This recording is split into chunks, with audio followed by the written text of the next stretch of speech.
اللہ کریم نے مخلوقات میں درجہ بندی رکھی ہے اور فضائل تقسیم کیے ہیں، بعض کو بعض پر فضیلت عطا فرمائی ہے۔ جس جگہ پہ آپ بیٹھے ہوئے ہیں اس کی نسبت مسجد کے ساتھ ہے۔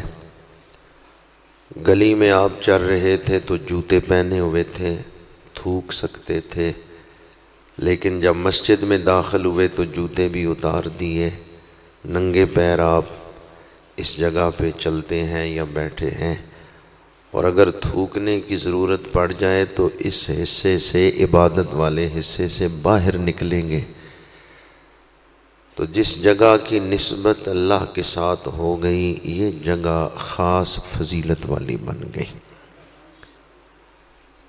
مسجد عام جگہ کے ساتھ ہی جڑی ہوئی ہے، لیکن گلی والی جگہ کو وہ حیثیت حاصل نہیں، وہ احترام اسے نہیں حاصل جو اس جگہ کو حاصل ہے۔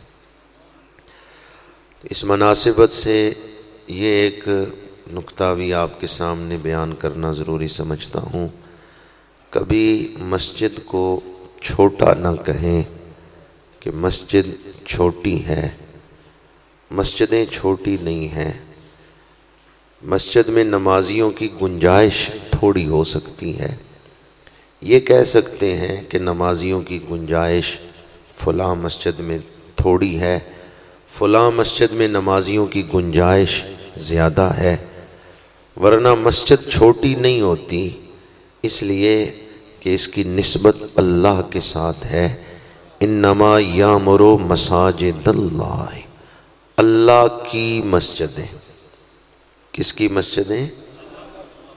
تو جس چیز کی اللہ کے ساتھ نسبت ہو جائے اسے چھوٹا نہیں کہنا چاہیے، اگرچہ جگہ تھوڑی ہو، نمازیوں کی گنجائش تھوڑی ہو، تو آپ یہ کہہ سکتے ہیں کہ نمازیوں کی گنجائش فلاں مسجد میں تھوڑی ہے، ورنہ مسجد چھوٹی نہیں، اس کی نسبت اللہ کے ساتھ۔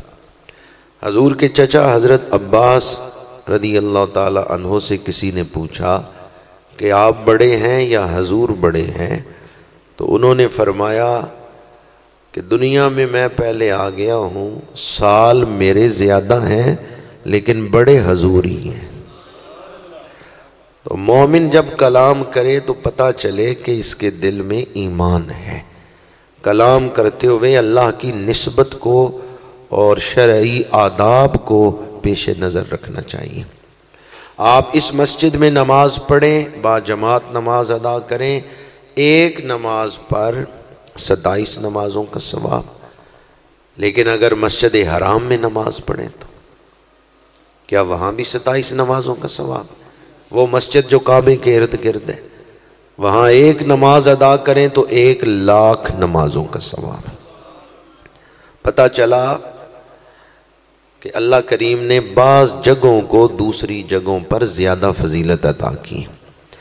جس رب کی عبادت آپ نے اس مسجد میں کرنی ہے، کعبے جا کے بھی اسی رب کی عبادت کرنی۔ معبود ایک ہی ہے، سجدہ ایک ہی رب کو ہو رہا ہے، صرف جگہ بدلنے سے ثواب بدل گیا۔